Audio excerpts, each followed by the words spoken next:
بسم اللہ الرحمن الرحیم. In the name of Allah, the Beneficent, the Merciful. اعوذ باللہ من الشیطان الرجیم. بسم اللہ الرحمن الرحیم.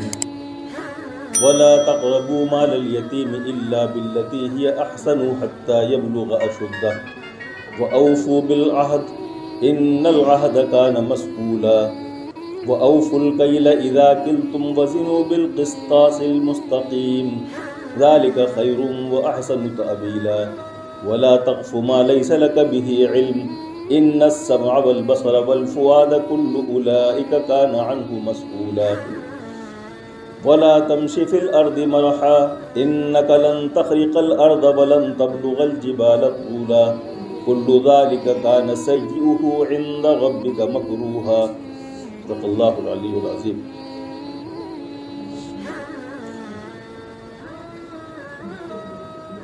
سورہ بنی اسرائیل کی یہ 34ویں آیت ہے.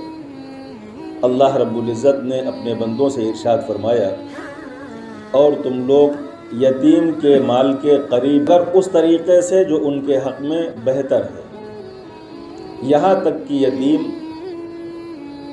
پختگی کی عمر کو پہنچ جائے، اور تم لوگ عہد کی پابندی کرو، یقیناً عہد کے بارے میں سوال کیا جائے گا.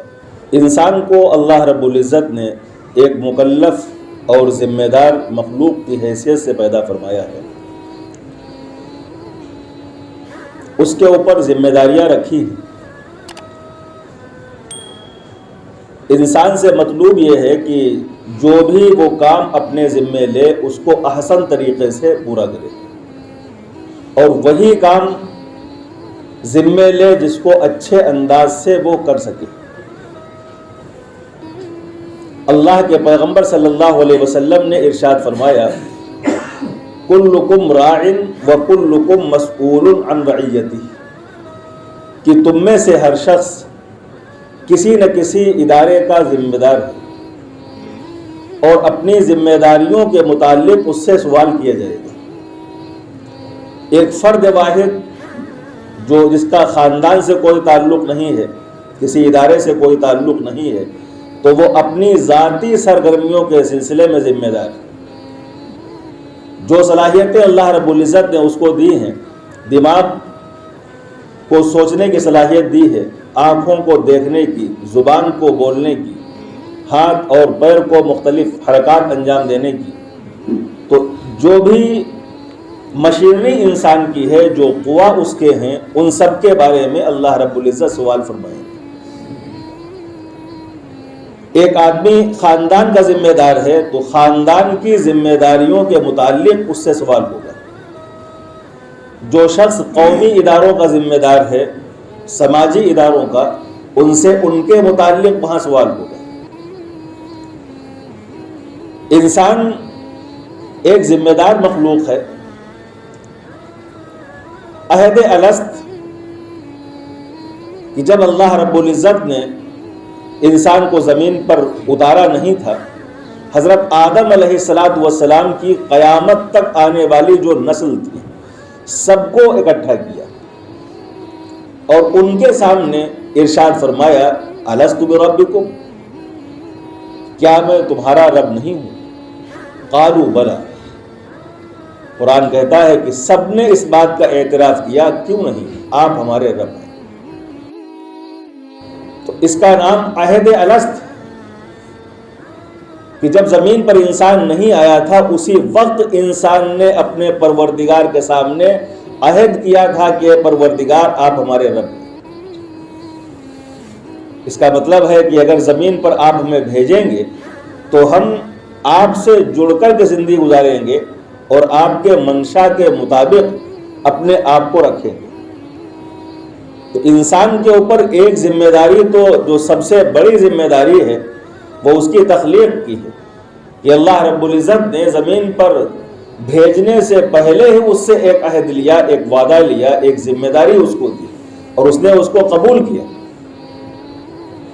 تو ہم سب لوگ جتنے بھی انسان ہیں زمین پر بس رہے ہیں، عہد الست کے ہم پابند. اس آیت میں ایک بات تو یہ ارشاد فرمائی گئی ولا تقربوا مال الیتیم الا باللتی ہی احسن، کہ تم لوگ یتیم کے مال کے قریب نہ جاؤ مگر احسن طریقے سے۔ کوئی شخص جب کسی یتیم کی سرپرستی قبول کرتا ہے تو گویا کہ وہ عہد کر رہا ہوتا ہے، چاہے زبانی اعتبار سے اس نے نہ کہا ہو اور یا قلم سے اس نے لکھ کر کے نہ دیا ہو، لیکن کسی یتیم کو گود لینے کا مطلب اور کسی یتیم کی سرپرستی کا مطلب یہ ہوتا ہے کہ اس کی ہر طرح سے ہم نگہبانی کریں گے اور ہر طرح سے اس کی خیر خواہی کریں گے۔ یتیم اگر صاحب مال ہے، اس کے والد کا انتقال ہوا ہے مال چھوڑ کر کے، تو یتیم کے مال کو بھی اس طرح سے رکھنا اور اس کی نشو و نما کرنا کہ یتیم کے حق میں وہ چیز بہتر، مارک اس کا بڑھے، مارک اس کا محفوظ رہے، اس اعتبار سے وہ اپنے رویے کا اظہار کرے گا۔ اس طرح نہیں کہ اپنی ضروریات میں یتیم کا مال خرچ کر دے، ایسی جگہوں پر یتیم کا مال لگائے جہاں جانے کا اندیشہ ہو، اور ان اثاثوں پر اپنا مال لگائے جہاں محفوظ رہنے کا پورا یقین ہو، تو یہ شکلیں سب خیانت کی شکلیں ہیں۔ اسی لیے تمام کے تمام اعمال کا دار و مدار نیت پر ہے، اور آخرت میں جو فیصلے ہوں گے اجر کے وہ نیت کی بنیاد پر ہوں گے، اور جو آدمی اپنی نیت کو بہتر رکھے گا وہی دین پر شریعت پر چل سکتا ہے۔ صرف خانہ پوری کرنے والے شریعت کے پابند نہیں ہو سکتے۔ شریعت خود ایک عہد ہے انسان کے درمیان اور اللہ رب العزت کے درمیان۔ کوئی شخص ایمان لاتا ہے، ایک تو پیدائش کے وقت سے ہی وہ عہد کا پابند ہے، اور قرآن میں ہے کہ اللہ رب العزت نے فطرت اسلام پر انسان کو پیدا کیا ہے۔ حدیث میں اللہ کے پیغمبر صلی اللہ علیہ وسلم نے ارشاد فرمایا کل مولود یولد علی الفطرہ فابواہ یہودانہ او ینصرانہ او یمجسانہ، کہ ہر بچہ جو پیدا ہوتا ہے وہ فطرت پر پیدا ہوتا ہے۔ فطرت سے مراد ہے اللہ کی محبت و معرفت کے جذبات پر پیدا ہوتا ہے۔ ایک دوسری حدیث میں تشریح کی گئی ہے کہ فطرت سے مراد حنیفیت مراد ہے،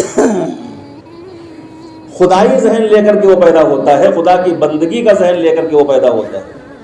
پھر ایسا کیوں ہوتا ہے کہ ایک شخص شرک کے اندر بہت پختہ ہو جاتا ہے، ایمان کے خلاف اپنی کوششیں کرتا ہے، فَأَبَوَاهُ يُحَوِّدَانِهِ أَوْ يُنَصِّرَانِهِ أَوْ يُمَجِّسَانِهِ، اس کے ارد گرد کا، اس کے خاندان کا، اس کے قبیلے کا ماحول، اس کی تعلیم، اس کی پرورش، اس کا بیک گراؤنڈ، یہ اس شخص کی کنڈیشننگ کر دیتا ہے، اس کے دماغ کے اوپر، اس کی اس فطرت کے اوپر گرد جما دیتا ہے اور اسے زنگ آلود کر دیتا ہے، گویا کہ اس کا مزاج تبدیل ہو جاتا ہے۔ لیکن وہی بہت سے لوگ ہیں جو کفر کے اندر بہت زیادہ سخت ہوتے ہیں، لیکن جب ایمان کی چاشنی ان کو مل جاتی ہے تو پھر ایسا لگتا ہے کہ ایمان ان کی اپنی ذاتی چیز ہے۔ وہ عبادات کے اندر جو خاندانی ایمان والے ہوتے ہیں ان سے کہیں زیادہ آگے بڑھ جاتے ہیں۔ ایک شخص یمامہ کا رہنے والا اور وہاں کا نواب تھا ثمامہ ابن اسال، اسلام دشمنی میں بہت سخت تھا، یہاں تک کہ ایک مرتبہ مسلم فوج نے، ٹکڑی نے انہیں گرفتار کر لیا، مدینہ منورہ لے کر کے آئے، ستون سے ان کو باندھا گیا، پیغمبر صلی اللہ علیہ وسلم تشریف لائے، ایمان کی دعوت دی گئی تو اس شخص نے انکار کر دیا، لیکن انہیں جب تک رکھا گیا تو اسلام کا اصول یہ ہے کہ قیدیوں کو کھانا وہی کھلایا جائے گا جو قید کرنے والا کھانا کھائے گا۔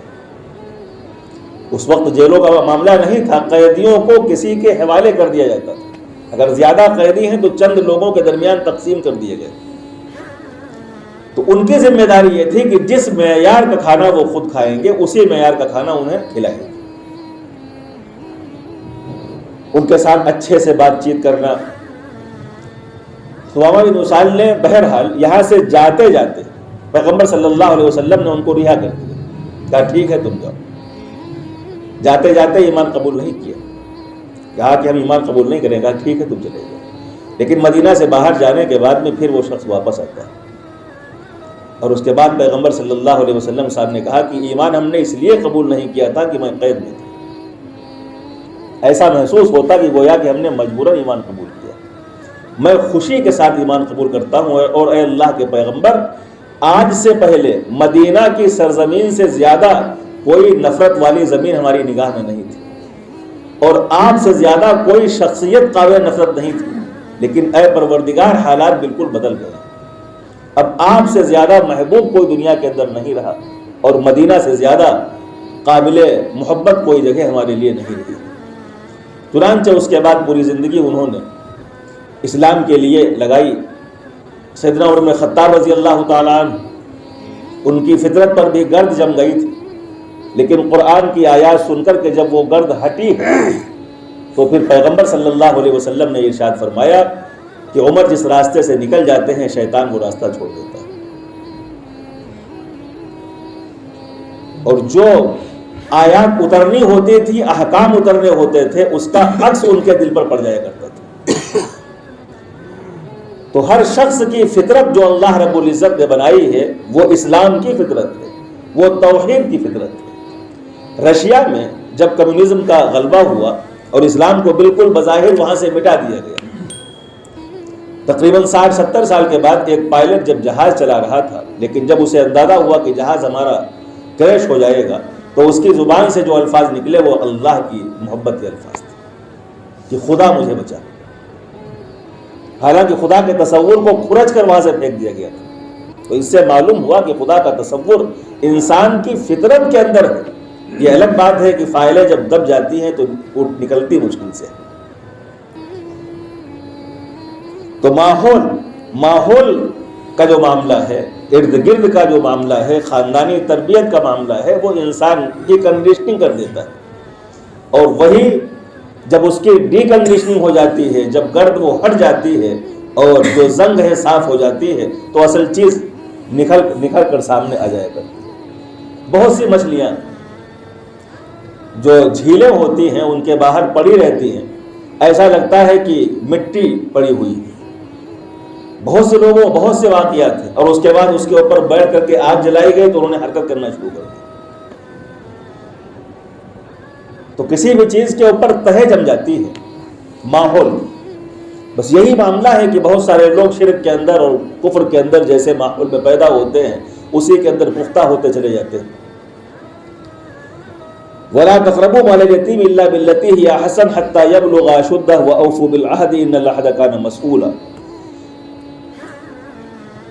تو ہر انسان سے عہد کے بارے میں سوال کیا جائے گا، اس کی ذمہ داریوں کے بارے میں ہر انسان سے باز پرس کی جائے گی کہ تم نے اپنی ذمہ داری کو اچھے طور پر نبھایا ہے یا اچھے طور پر نبھایا نہیں.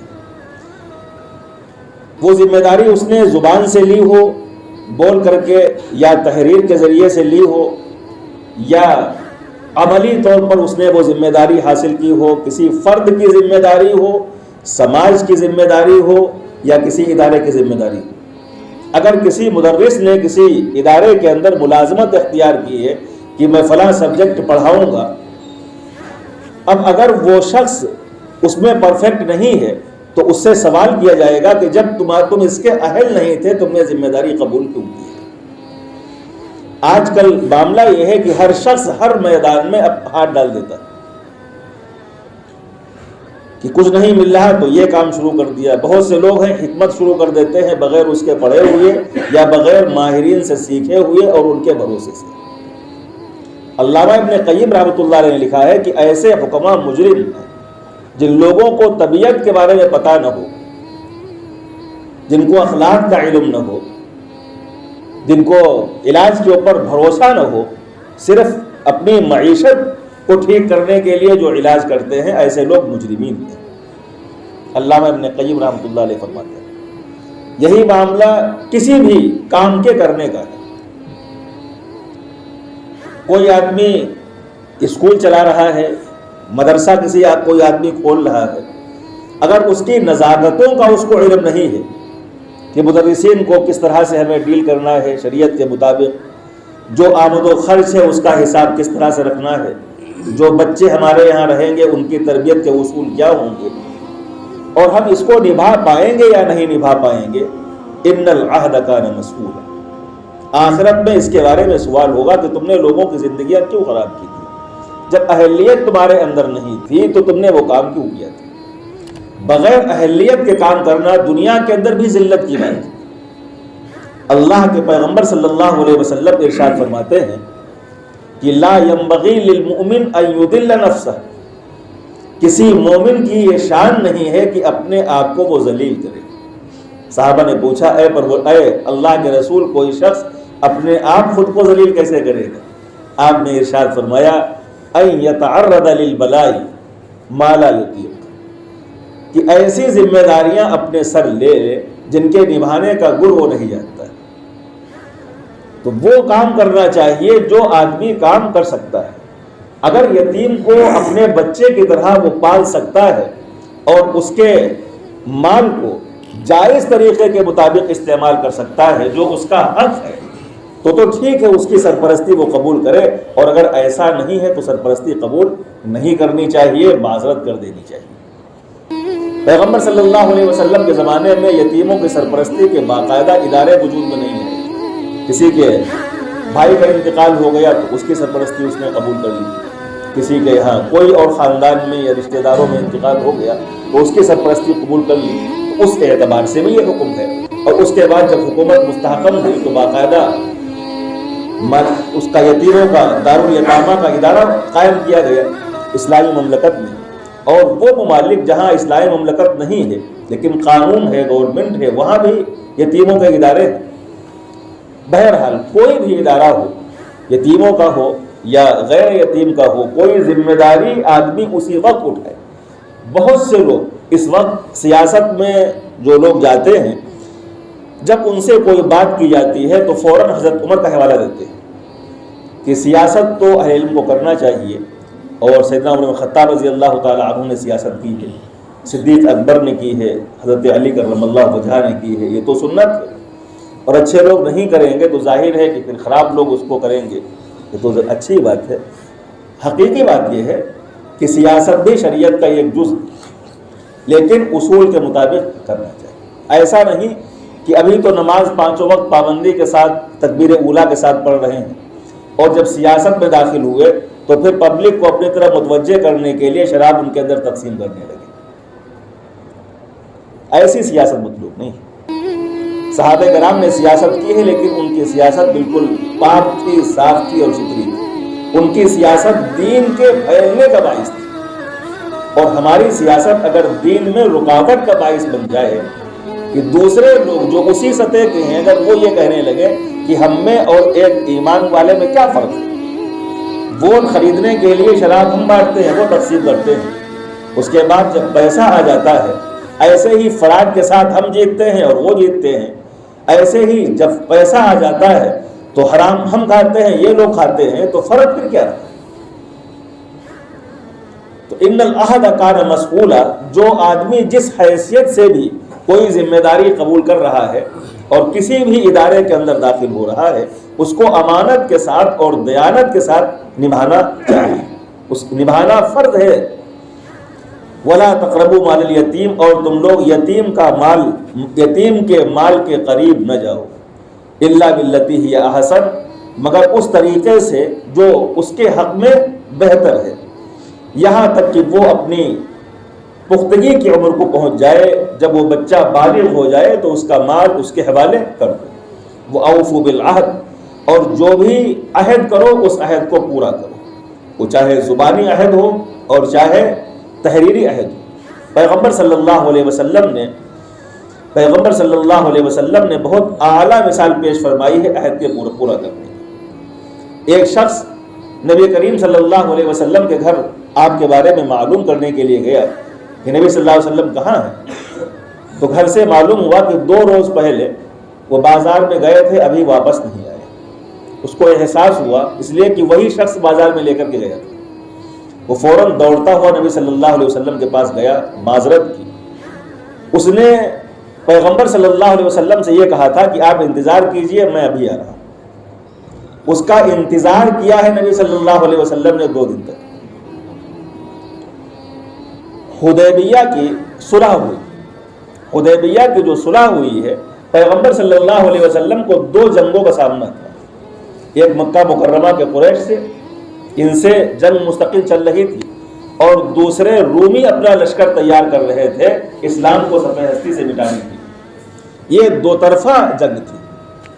اللہ رب العزت یہ وحی پر پیغمبر صلی اللہ علیہ وسلم نے مکہ مکرمہ کا سفر کیا۔ ان لوگوں نے آپ کو عمرہ کرنے کی اجازت نہیں دی۔ اس کے بعد میں باہر میدان میں حدیبیہ میں ایک معاہدہ ہوا، اور معاہدہ وہ بظاہر ایک طرفہ دب کر کے تھا۔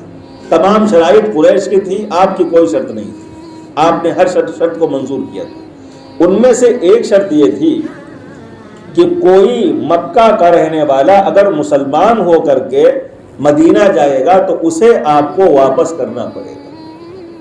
یہ شرط بہت بھاری تھی، لیکن پیغمبر صلی اللہ علیہ وسلم نے اس شرط کو بھی قبول کر لیا۔ بڑے منافع کے لیے چھوٹے منافع کو قربان کیا جاتا ہے۔ مکے والوں سے آپ نے جو صلح کی تھی اس کا مقصد یہی تھا کہ ان کی طرف سے ذہن مطمئن ہو جائے تاکہ روم والوں کا مقابلہ کیا جا سکے۔ اسی لیے ایک طرفہ طور پر، اور اس کی برکات سامنے آئی۔ اور دوسرے یہ ہے کہ جب جنگ چل رہی تھی مکہ اور مدینہ کی تو یہاں کے لوگ وہاں جا نہیں سکتے تھے، کمیونیکیشن گیپنگ ہو گئی تھی، اختلاط نہیں ہو رہا تھا، جس کی وجہ سے دعوت کا کام رک گیا تھا۔ اور اس کے بعد جیسے ہی صلح ہوئی ہے تو چند سال کے عرصے میں وہی مکہ بغیر لڑے ہوئے فتح ہو گیا۔ اتنے افراد کہاں سے آ گئے؟ جب صلح ہو گئی تو مکے کے لوگ مدینے آنے لگے، مدینے کے لوگ مکے جانے لگے، اور ظاہر ہے کہ اسلام ایک آئیڈیالوجی کا مذہب ہے، وہی پھیل سکتا تھا، شرک کو تو پھیلنا نہیں تھا۔ چنانچہ صلح ابھی مکمل ہوئی تھی کہ ایک شخص مکہ مکرمہ میں ان کو قید کر رکھا گیا تھا، اور پاؤں میں بیڑیاں تھیں اور ہاتھوں میں ہتھکڑیاں تھیں، وہ کسی طرح سے چھڑا کر کے یہاں آ گئے۔ زخمی وہ تھے۔ اب قریش کہہ رہے ہیں کہ بھائی ہمارا آپ کا تو معاہدہ ہو چکا ہے، انہیں واپس کرنا پڑے گا۔ اور صحابہ کرام ایسے موقع پر کہاں کوئی شخص واپس کرنے کے لیے تیار ہوگا؟ صحابہ کرام کہہ رہے ہیں اللہ کے رسول ان کو کسی طرح سے بھی واپس نہیں کیا سکتا۔ لیکن پیغمبر صلی اللہ علیہ وسلم نے وعدے کی پاسداری کی اور ان کو واپس کر دیا۔ اس موقع پر بھی نبی صلی اللہ علیہ وسلم حالانکہ آنکھوں سے آنسو جاری، دل کڑ رہا ہے، لیکن زبان دے چکے ہیں، اس کی آپ نے پاسداری کی۔ تو ایسا نہیں ہے اس کا اثر نہیں ہوا۔ وہ لوگ لینے والے لے تو گئے لیکن ان کے کلیجے خون ہو گئے۔ ایک ایسی شخصیت سے ہم جنگ کر رہے ہیں جو اس حد تک اپنے وعدوں کو نبھانے والی ہے۔ یہی وہ طاقت تھی جس نے دلوں کو فتح کیا۔ گردنیں محفوظ رہیں لیکن دل کٹ گئے۔ تو پیغمبر صلی اللہ علیہ وسلم نے اس حد پر جا کر کے اپنے عہدوں کی پاسداری کی ہے اور وعدے آپ نے نبھائے ہیں۔ وَلَا تَقْرَبُوا مَالَ الْيَتِيمِ إِلَّا بِالَّتِي هِيَ أَحْسَنُ حَتَّى يَبْلُغَ أَشُدَّهُ وَأَوْفُوا بِالْعَهْدِ، اور تم لوگ عہد کی پاسداری کرو۔ إِنَّ الْعَهْدَ كَانَ مَسْئُولًا، یقیناً عہد کے بارے میں سوال کیا جائے گا۔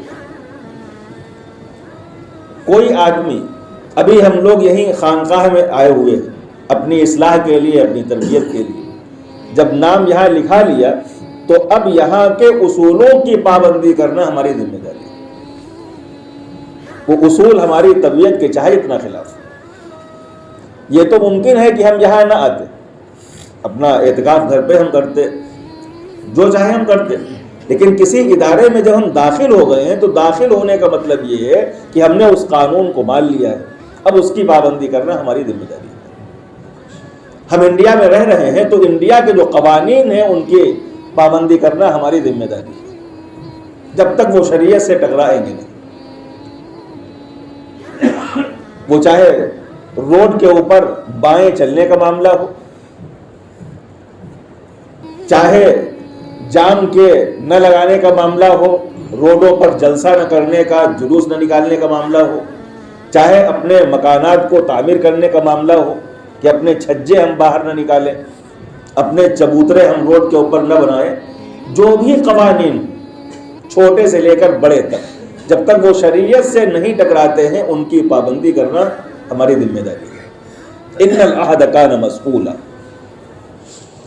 وأوفوا الکیل اذا کلتم وزنوا بالقسطاس المستقیم ذلک خیر واحسن تأویلا. اور تم لوگ جب کسی چیز کو ناپو تولو تو پورا پورا ناپو. وزنوا بالقسطاس المستقیم اور صحیح ترازو سے تم تولو. یہی بہتر ہے اور انجام کے اعتبار سے اسی کے اندر بھلائی. ناپنے اور تولنے کا معاملہ چاہے چیزوں کے تعلق سے ہو. بہت سارے کاروبار ہم وہ کرتے ہیں جن کو ناپا جاتا ہے اور بہت سی چیزیں ہماری مارکیٹ میں اور منڈیوں میں ہیں جن کو وزن کیا جاتا ہے, تولا جاتا ہے. تو کپڑا اگر ناپ رہے ہیں تو میٹر درست ہونا چاہیے اور کپڑا کاٹنے کا جو انداز ہے وہ بھی ٹھیک ہونا چاہیے. کسی طرح یہ نہ ہو کہ ہم ڈنڈی ماریں. یا کسی چیز کو ہم وزن کر رہے ہیں تو وزن کرنے سے پہلے ترازو کا درست ہونا چاہیے, ترازو کا اور بانٹ کا درست ہونا چاہیے, اور اس کے بعد میں پھر تول. اور اللہ رب العزت نے ارشاد فرمایا کہ اللہ نے کائنات کو پیدا کیا ووضع المیزان, اور اللہ نے ترازو رکھ دی. ہر چیز کا ایک زبردست بیلنس ہے. پانی جس کو ہم پیتے ہیں یہ گیسوں کا مجموعہ ہے اور اس میں بھی کئی گیسیں ایک خاص مقدار سے ہوتی. اگر ان کے اندر فرق آ جائے تو پانی نہیں بچے گا, وہ برف بن جائے گا, وہ پانی یہ گیس بن کر کے اڑ جائے گا. ہر چیز کے اندر ایک توازن ہے. ہمارے جسم کے اندر ہیموگلوبن وغیرہ جو خون ہے تو وہاں بھی ہر چیز میں توازن ہے کہ اگر توازن میں ذرا بھی بگاڑ پیدا ہو جائے گا تو خون کہیں پھٹ جائے گا, کہیں پتلا ہو جائے گا, کہیں سفید ہو جائے گا. بیماری نام کس چیز کا ہے؟ بیماری نام اسی چیز کا ہے کہ ہمارے جسم کے اندر توازن بگڑ گیا ہے. توازن کے بگڑنے کا نام بیماری. تو کسی چیز کا بھی توازن اگر خراب ہو جائے گا تو وہ چیز کیا ہوگی؟ تباہ ہو جائے گی, بگڑ جائے گی. اللہ رب العزت نے پوری کائنات کو قسطاس مستقیم پر استوار فرمایا ہے اور اللہ کا منشا یہ ہے کہ اس کے بندے بھی اسی سنت کو اپنائیں. حضرت شعیب علیہ السلام کی قوم نے اس سنت کو نہیں اپنایا, اس کے خلاف بغاوت کی, تو اللہ رب العزت نے ان کے اوپر عذاب بھیج دیا. وہ لوگ ناپ تول کے اندر کمی کرنے والے لوگ. وَأَوْفُوا الْكَيْلَ إِذَا كِلْتُمْ, جب بھی تم کسی چیز کو ناپو تو برابر سے ناپو اور ترازو کو اپنے درست رکھو. اسی کے اندر بہتری ہے. جب لوگوں کو یہ معلوم ہوگا کہ فلاں دکاندار, فلاں کاروباری, اس کی ناپ اور تول بالکل ٹھیک ہے, تو پھر دوسروں کو چھوڑ کر تمہارے پاس ہی وہ لوگ آئیں گے. شروع میں تو آپ کو ایسا محسوس ہوگا کہ ہم برابر سے جب تول کر کے دے رہے ہیں تو اس میں نفع وہ نہیں مل پا رہا ہے جو ملنا چاہیے. اس طرح اور لوگوں کو ملتا ہے کہ ایک تو پرافٹ ہی ملتا ہے اور دوسرے وہ حصہ جو بچا لیتے ہیں دوسرے کے حق کا وہ بھی ہوتا ہے. لیکن جب دھیرے دھیرے لوگوں کو معلوم ہوگا کہ یہ شخص ناپ اور تول کے اعتبار سے درست ہے تو اتنی زیادہ فروخت ہو جائے گی اس دکان کی کہ اس سے کئی گنا نفع انسان کو حاصل ہو جائے گا. تو عزت بھی اس کو ملے گی, دولت بھی اس کو ملے گی, لوگوں کا بھروسہ بھی اس کے اوپر قائم ہوگا. اسی کو قرآن کہہ رہا ہے کہ ذالک خیر, اسی کے اندر خیریت ہے, اسی کے اندر بھلائی ہے, ناپ اور تول کو ٹھیک رکھنے کے اندر.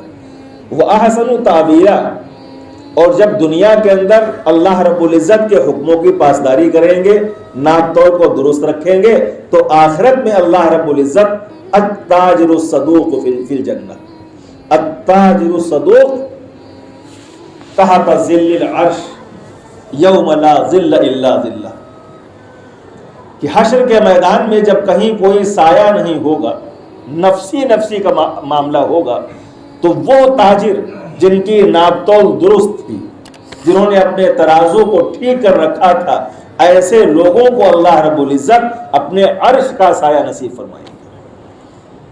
تو اچھی ناپ تول رکھنا یہ دنیا کے اعتبار سے بھی بہتر ہے اور آخرت کے اعتبار سے بھی بہتر ہے۔ عہد کی پابندی کا جو حکم اللہ رب العزت نے دیا ہے، ایک عہد، سب سے بڑا عہد جو ہے وہ عہد الست ہے کہ اللہ رب العزت سے ہم عہد کر کے آئے ہیں کہ پروردگار زمین پر جب ہم جائیں گے تو ٹھیک سے ہم رہیں گے اور ٹھیک سے ہم واپس آئیں گے۔ تو ہم ہمیشہ اور ہر لمحہ اگر اسی بات کا آدمی لحاظ رکھے اور اسی بات کا وہ مراقبہ کرے کہ ہم عہد کے پابند ہیں اور پروردگار سے ہم عہد کر کے آئے ہیں، ایسا نہ ہو کہ حشر میں ہم جھوٹے ثابت ہوں۔ انشاءاللہ ہماری اصلاح کے لیے ایک بہت اہم کردار یہ تصور ادا کرے گا، اور زمین کے اوپر دوسرے انسانوں سے جو ہم لوگ عہد کریں، جو ذمہ داریاں اپنے سر لیں، ان کو پورا کرنے کی کوشش کریں۔ اللہ رب العزت ہم سب لوگوں کو توفیق نصیب فرمائے کہ ہم لوگ عہد کی پابندی کرنے والے بنیں اور قرآن کے حکموں پر عمل کرنے والے۔ سبحان اللہ بحمدہ، سبحانک اللہم وبحمدک، ونشہد ان لا الہ الا انت، ونستغفرک ونتوب الیک۔ سبحان ربک رب العزت عما یصفون، وسلام علی المرسلین، والحمد للہ۔